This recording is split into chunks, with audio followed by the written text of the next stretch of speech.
Ladies and gentlemen, I am Christopher T. Who's a bloated tick and is going to the blood donation center tomorrow? He's got the two thumbs and he's this guy! Yay! I do it for the cookies. Now, I have two pieces of domestic news, two pieces of international news. I apologize for the delay. I was having Hulk smash level IT issues and I'm not smart, so it took me a long time to figure out. But moving forward, good news. So the Louvre in France, the famous art museum, under normal circumstances only closes one day a week, and that's when they try to do their restorations and fixing and maintenance and such.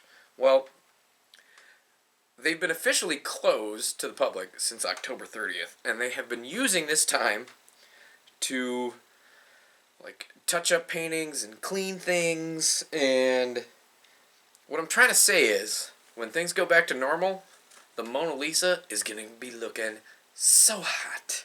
She's going to be looking so fine.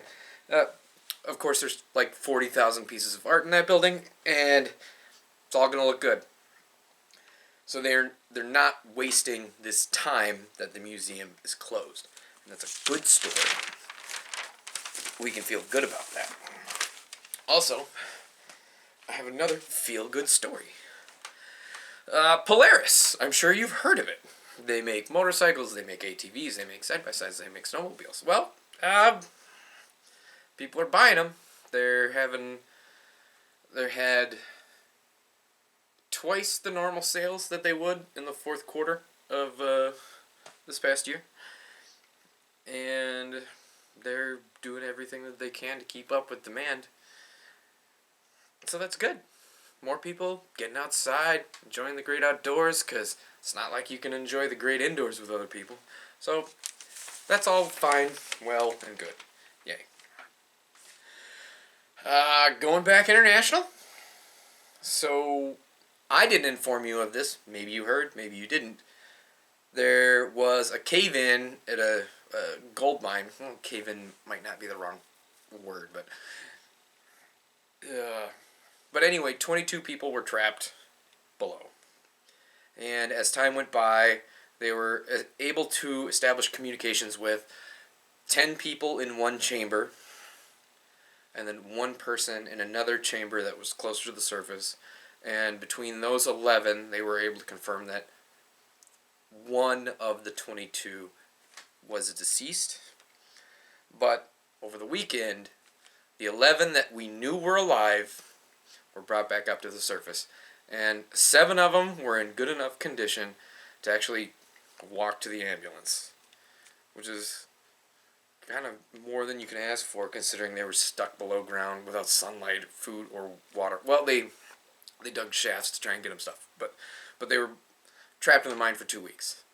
So, yay. Now this last one isn't fun, and I'm going to relate it to some other stuff, but, alright, I'm going to start with the other stuff, and I'll try to be quick about it. So, I told you that Alexei Navalny was arrested when he went back to Russia, and there have been pro-democracy protests all over Russia because of this, and those weren't racist.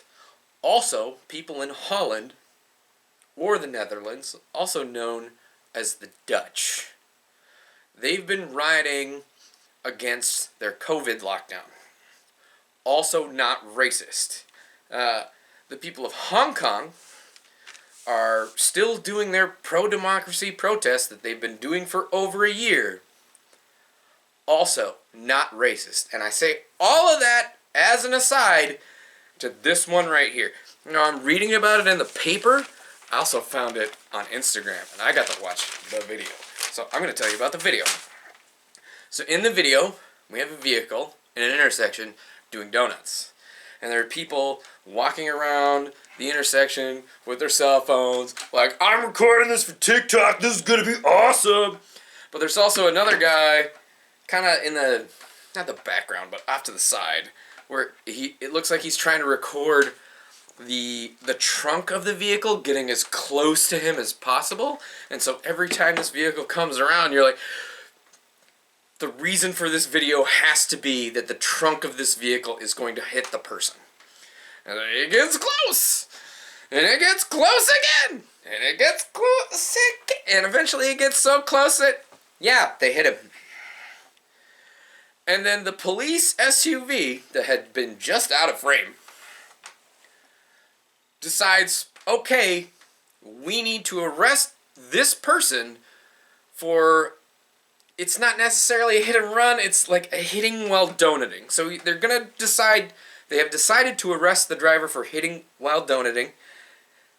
Nobody got out of the way of the police vehicle, and you can watch the police vehicle go over somebody. And that's racist! Apparently. That happened in Washington State. I want to say Tacoma. It happened in Tacoma, Washington. That's definitely racist.